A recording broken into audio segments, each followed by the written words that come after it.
Bonjour, c'est Jules Lavie pour Code Source, le podcast d'actualité du Parisien.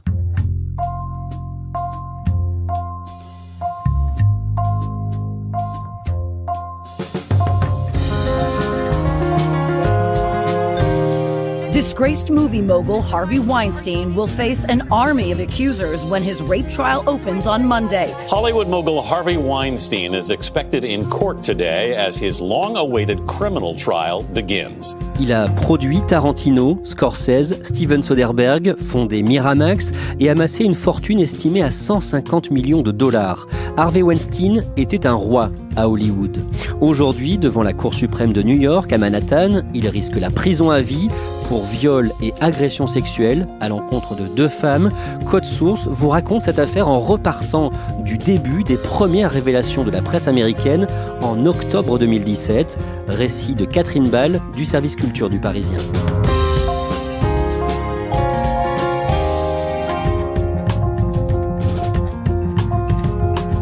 Catherine Ball, l'affaire Weinstein commence le 5 octobre 2017 par une enquête du New York Times. Que dit cette enquête ? Cette enquête révèle que Harvey Weinstein, qui est un producteur très connu à Hollywood, a agressé sexuellement ou violé plusieurs femmes.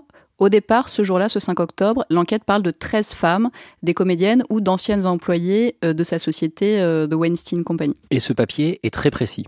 Oui, il y a des témoignages de femmes qui racontent des agressions qui se déroulent toujours selon le même mode opératoire, c'est-à-dire qu'Harvey Weinstein est producteur, donc il donne des rendez-vous dans des hôtels à des femmes qui sont comédiennes ou qui veulent jouer dans des films. Et puis, au dernier moment, il dit « Ah, mais ce serait plus simple qu'on se retrouve dans ma chambre d'hôtel ». Et les femmes se retrouvent face à face avec lui dans une chambre et c'est là qu'il les agresse sexuellement. Et qu'est-ce qu'elles décrivent comme agression concrètement ? Elles décrivent des viols, des pénétrations, des fellations forcées, des agressions violentes. Qui est Harvey Weinstein ? Harvey Weinstein, c'est l'un des plus grands producteurs de films américains.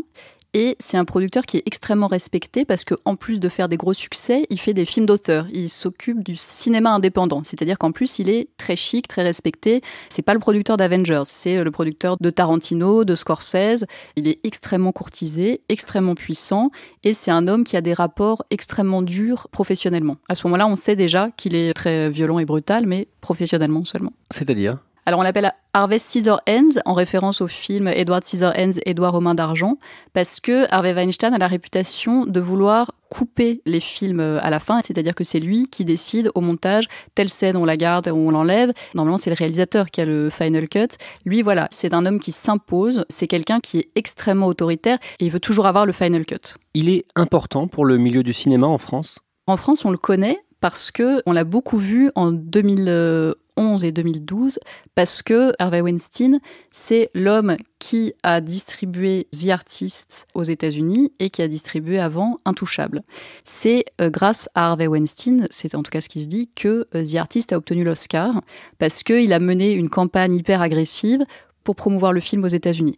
Donc on a entendu en France son nom à ce moment-là, au moment de The Artist, au moment d'Intouchable, le film de Toledano et Nakache, qu'il a également distribué aux États-Unis. Et Harvey Weinstein, c'est l'un des producteurs phares et c'est l'un des producteurs qui est surtout respecté parce que il vient du cinéma indépendant, donc il a pris des risques, c'est l'équivalent du cinéma d'auteur aux États-Unis. C'est quelqu'un que les artistes adorent et à côté duquel les artistes adorent se montrer. Il est chic. 5 jours après les révélations du New York Times, le 10 octobre, le fils de Woody Allen, Ronan Farrow, sort une autre enquête qui accable encore un peu plus Harvey Weinstein. Et pour lui, la chute est brutale. Ce qui est incroyable, c'est que pendant des mois, 2 grands journaux new-yorkais ont travaillé parallèlement sur les agressions sexuelles d'Harvey Weinstein. Et d'ailleurs, Ronan Farrow, c'est le journaliste du New Yorker, il explique qu'il a su que ses concurrents travaillaient sur la même enquête et que c'est ce qui a précipité la publication du New York Times et du New Yorker parce que chacun voulait dégainer son scoop en premier. Coup sur coup, il y a 2 journaux qui sortent des accusations d'agression sexuelle, de viol, qui citent des noms d'actrices dès les premiers jours. On sait qu'il y a Ashley Judd, Rose McGowan, Asia Argento. Zoe Brooke, mannequin australien, a dû faire face à ses avances en 1997. Il est arrivé près d'elle nu, lui demandant des massages, ce qu'elle a refusé. Il m'a touchée, j'étais dégoûtée et apeurée. Il m'a emmenée dans la salle de bain et a exigé que je le regarde se masturber. Donc le New York Times paraît le 5 octobre. Dès le 8 octobre, Harvey Weinstein est congédié de sa compagnie, qui s'appelle quand même The Weinstein Company, qu'il a fondée avec son frère Bob. Donc il est congédié. Sa femme annonce très vite qu'elle le quitte. C'est extrêmement brutal. Qu'est-ce qui lui arrive d'autre dans les jours qui suivent ? Déjà, il faut savoir qu'Harvey Weinstein nie tout en bloc. Les journaux américains l'ont contacté avant de publier leurs enquêtes. Il nie tout en disant qu'il est conscient que son comportement a pu blesser certaines personnes, mais il nie toute agression, c'est-à-dire qu'il dit que ses rapports étaient consentis. Et il va se réfugier dans l'Arizona, dans une clinique de désintoxication sexuelle. Et dans le cadre des enquêtes publiées par nos confrères américains, des noms de victimes françaises apparaissent, notamment Emma Decaune. C'est Ronan Farrow, dans le New Yorker, qui publie le témoignage d'Emma Decaune, qui raconte que dans un palace parisien, elle devait rencontrer Harvey Weinstein. Il lui avait proposé un rendez-vous et elle est arrivée dans la chambre d'hôtel. Il était nu, en érection, et elle s'est enfuie, totalement apeurée. Il y a toutefois une différence entre les acteurs et les actrices.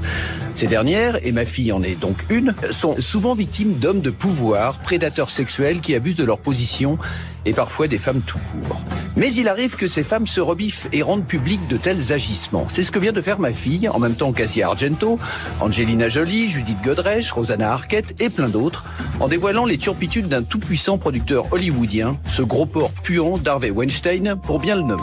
Et ce sont des dizaines d'actrices qui vont faire le même type de témoignage. Fin octobre, on dénombre 93 femmes qui disent avoir été agressées sexuellement par Harvey Weinstein. Il y a des actrices très connues, donc Rose McGowan, il y a Judith Godrèche, il y a Emma Decaune, il y a Gwyneth Paltrow, et il y a des actrices qui sont beaucoup moins connues, des top modèles, des femmes qui voulaient faire carrière et qui l'ont rencontré pensant à un rendez-vous professionnel. Il y a aussi des anciennes employées de la compagnie d'Harvey Weinstein. Les chiffres varient un peu, mais on sait qu'au moins il y a plus de 80 femmes, en tout cas entre 80 et 100 femmes, qui disent avoir été agressées sexuellement par Harvey Weinstein sur les 30 ou 40 dernières années. Et on découvre que finalement, dans le milieu du cinéma, tout le monde savait. Les actrices, entre elles, se disaient « Attention, ne reste pas avec Harvey Weinstein seule dans une pièce, surtout il faut le fuir ». Mélanie Laurent, la française, raconte que lorsqu'elle a tourné Inglourious Basterds avec Quentin Tarantino, qui était produit par Harvey Weinstein, on lui a dit « Surtout, pas de tête-à-tête avec Harvey Weinstein, il est dangereux ». Une fois que la parole se libère, tout le monde dit « Oui, on savait ». Tout le monde ne savait pas forcément jusqu'à quel point allaient les agressions. Tout le monde savait que c'était un homme libidineux, un homme qui recherchait des femmes, des jeunes femmes. Après, ses collaborateurs et ses collaboratrices diront plus tard, on ne savait pas qu'il les forçait. Et c'est toujours le même scénario qui est décrit avec un rôle important justement pour ses assistants, ses employés. Ce que disent ces assistants, c'est qu'eux, ils ne savaient pas qu'il s'agissait d'agression. Ils étaient bien conscients qu'Harvey Weinstein couchait avec ces femmes, ces actrices, pour une carrière à Hollywood, mais ce qu'ils disent, c'est qu'ils ne savaient pas qu'il agissait par la violence et en les forçant. Ses collaborateurs et collaboratrices organisent des rendez-vous, expliquent oui, monsieur Weinstein ne va pas vous recevoir dans le hall de l'hôtel, mais c'est plus simple que vous soyez dans sa suite. Il y a tout un système. Ces assistantes diront même qu'elles étaient chargées de nettoyer les préservatifs après les agressions, de le fournir en Viagra et en injection pour élargir son pénis. Elle savait qu'il y avait des rapports sexuels. Elles disent qu'elles ne savaient pas, toutes en tout cas, que c'était par la violence, que c'était contraint. Suite aux révélations de la presse, plusieurs enquêtes sont lancées. Comment Harvey Weinstein organise sa défense concrètement ? Harvey Weinstein, il engage Benjamin Brafman, qui est un avocat très connu à New York, dont en France on a entendu le nom parce qu'il a défendu Dominique Strauss-Kahn au moment de l'affaire du Sofitel en 2011. Et il communique pas du tout dans la presse, mais il y a des petites phrases qui fuitent et on a l'impression qu'il va nier, puisqu'il dit « J'ai souvent fait des choses immorales, pas illégales ». Il ironise même, il dit « Ah mais cette affaire, ça ferait vraiment un super film ».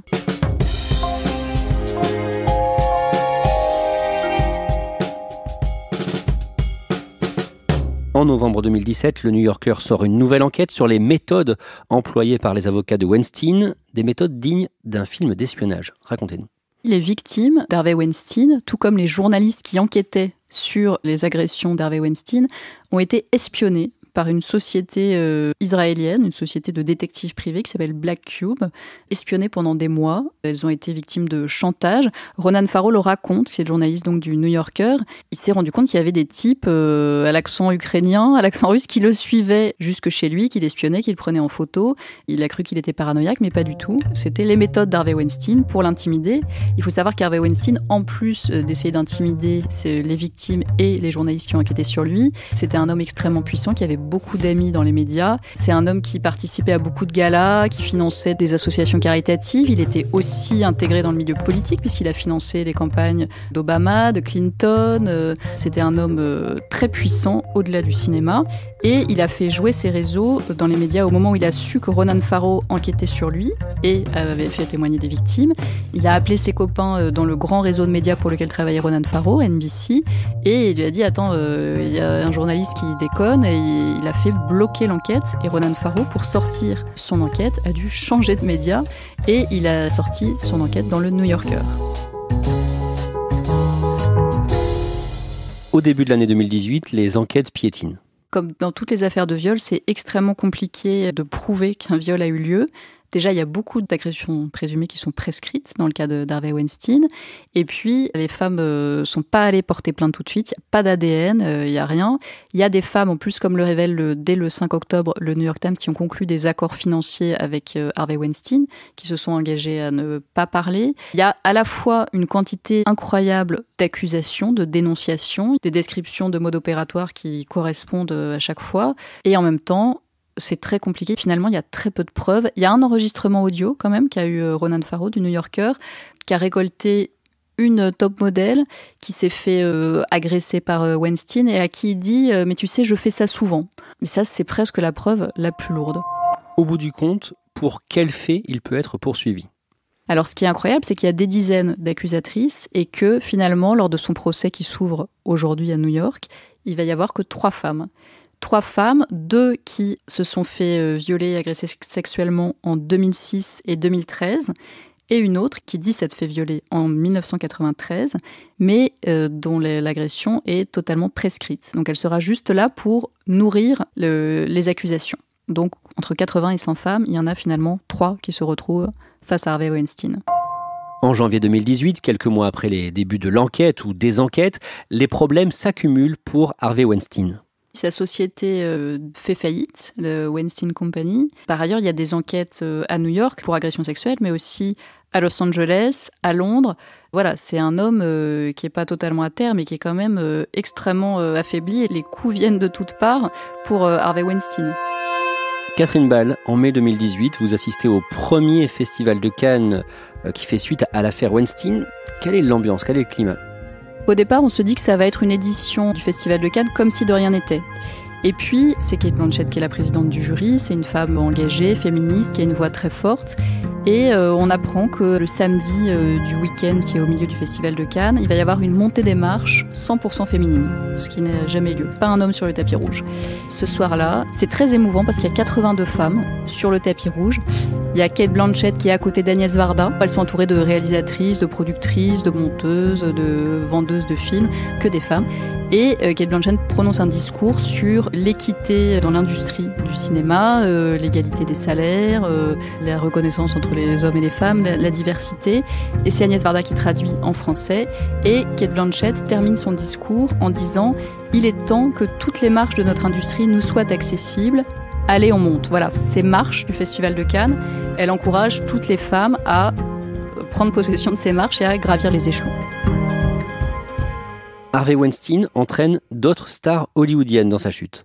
Oui, parce que juste dans la foulée des révélations du New York Times et du New Yorker, il y a l'actrice Alyssa Milano qui lance un hashtag MeToo sur les réseaux sociaux. Moi aussi. Et il y a, moi aussi, et il y a vraiment une libération de la parole. Et donc, il y a d'autres hommes qui sont mis en accusation. Il y a Kevin Spacey, il y a l'humoriste Louis C.K., il y a Casey Affleck, James Franco et... dans la foulée, il y a aussi l'un des grands patrons de Disney, John Lasseter, qui va être viré du studio.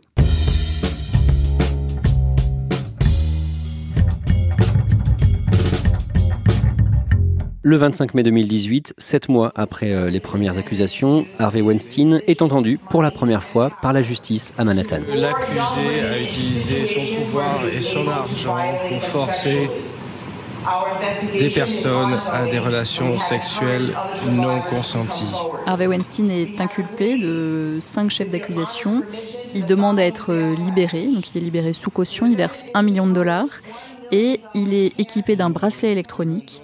Il ne doit pas quitter le territoire américain, il doit même rester dans 2 États qui sont l'État de New York et du Connecticut. Et son passeport est confisqué, il ne peut plus quitter les États-Unis. Comment est-ce qu'il vit concrètement à ce moment-là ? Alors il a quitté New York. Harvey Weinstein était propriétaire de plusieurs maisons à New York et ailleurs aux États-Unis. Il en a vendu certaines pour payer ses frais de justice. Il loue celles qu'il a à Los Angeles. Et lui, il s'est installé pas très loin de New York, à Bedford, près de là où vit désormais son ancienne femme, Georgina Chapman, qui élève leurs 2 enfants. Harvey Weinstein a 5 enfants, il a 3 grandes filles et il a 2 enfants qui ont aujourd'hui 6 et 9 ans. Et donc il vit près de ses enfants et de son ex-femme. Il continue de sortir des fois à New York ? Alors, on l'a très peu vu, les apparitions publiques ont été très rares, mais il y a eu une apparition il y a quelques semaines dans un bar. Il s'est rendu avec des amis dans un établissement qui organisait un petit spectacle, il y avait un petit spectacle comique. Et ça a créé un esclandre parce que l'humoriste sur scène s'est rendu compte qu'il y avait Harvey Weinstein dans l'assistance. Elle a fait une petite blague. Voilà, elle était très mal à l'aise. Elle-même a raconté qu'elle avait été victime de viol. Elle a dit mais je ne savais pas qu'il y avait des violeurs dans la salle. Ça a créé tout un espèce de mouvement de foule. L'établissement a dû s'excuser après. Voilà, les sorties publiques d'Harvey Weinstein sont très rares, mais quand il sort, il ne passe pas inaperçu. En janvier 2019, son avocat, la star du barreau, Benjamin Brafman, le quitte. Oui, alors il a été aux côtés d'Harvey Weinstein depuis l'éclatement du scandale Weinstein. Ça fuite dans la presse que Brafman va abandonner Weinstein parce qu'il se rend compte qu'il n'a aucune chance de gagner. Une semaine après que l'info est fuitée dans la presse, Brafman et Weinstein annoncent qu'ils se séparent d'un commun accord. La formule ne trompe personne. Son procès devait débuter le 9 septembre 2019, mais il a donc été renvoyé au 6 janvier. Et le 6 décembre dernier, il est de nouveau convoqué par la procureure à Manhattan. Pourquoi ? Harvey Weinstein est convoqué au tribunal de New York parce qu'il se trouve que son bracelet électronique, celui dont il est équipé depuis des mois, n'a pas émis de signal à 56 reprises. Donc la procureure met en avant le fait qu'il y aurait un risque que Harvey Weinstein s'enfuit avant son procès et quitte le territoire. Donc, il est convoqué et il est question de doubler sa caution, ce qui est décidé, c'est-à-dire que Harvey Weinstein ne laisse plus 1 million, mais 2 millions de dollars pour pouvoir rester en liberté jusqu'à son procès. Et à cette occasion, il y a bien sûr des médias, des caméras qui sont là pour le filmer et il semble très affaibli. Harvey Weinstein a beaucoup vieilli, il est très pâle, il est très amaigri et il marche très difficilement, il boite et il s'appuie sur 2 personnes pour avancer. Il a l'air vraiment malade, ce qui fera dire à beaucoup de médias et des victimes qu'il tente d'apitoyer l'opinion publique. Pourquoi il est aussi affaibli ? Alors Harvey Weinstein a eu un accident de voiture en août, il était au volant, il a percuté un arbre, il a expliqué qu'il avait voulu éviter un cerf et il a été opéré du dos mi-décembre. 6 jours plus tard, le 11 décembre, le New York Times révèle que Weinstein négocie des accords financiers avec une partie des victimes. Oui, il y a une somme qui est avancée de 25 millions de dollars que se partageraient des dizaines d'accusatrices de Weinstein. Il y a également, au total, ce serait quelques 45 millions de dollars qui viseraient à indemniser aussi Bob Weinstein, le frère d'Harvey Weinstein, qui a quand même subi un préjudice puisque la société a dû se mettre en faillite suite au scandale Harvey Weinstein. Cet accord doit encore être validé par toutes les parties devant un juge. Ça permettrait à Harvey Weinstein de clore une partie des accusations contre lui. À l'approche de son procès, qui s'ouvre donc le lundi 6 janvier à New York, le 15 décembre, pour la première fois depuis le début de l'affaire, Harvey Weinstein s'exprime longuement. Il accorde un entretien au journal Le New York Post. Et dans cet entretien, il dit avoir fait beaucoup pour les femmes. Voilà, on ne s'attendait pas tellement à cette ligne de défense pour Harvey Weinstein, mais il dit « N'oubliez pas tout ce que j'ai fait. En gros, je veux qu'on se souvienne de ce que j'ai fait et non pas de ce que je suis devenue. Et il met en avant le fait que pendant sa carrière de producteur de cinéma, il a beaucoup fait pour la cause des femmes en produisant des films réalisés par des femmes, dans lesquels des femmes avaient le premier rôle. Et il dit « J'ai été un pionnier ». Il cite Gwyneth Paltrow, qui on sait l'a accusée de harcèlement sexuel. Il dit « Voilà, je lui ai obtenu un salaire qu'aucun homme n'avait sur le plateau ». Il dit « J'ai été pionnier, bien avant que ce ne soit à la mode. J'ai fait beaucoup pour les femmes dans le cinéma ». C'est assez surréaliste. Et ça montre que c'est pas un homme totalement à terre, que s'il lui reste quelque chose, Harvey Weinstein, il lui reste quand même un sacré culot.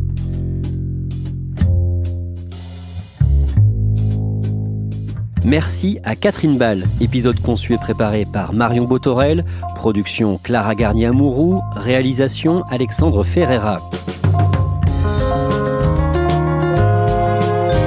Code Source est le podcast d'actualité du Parisien, disponible chaque soir du lundi au vendredi à 18h. Vous pouvez nous écouter sur leparisien.fr, toutes les applications de podcast, mais aussi Deezer et Spotify. Et n'hésitez pas à nous écrire directement codesource@leparisien.fr.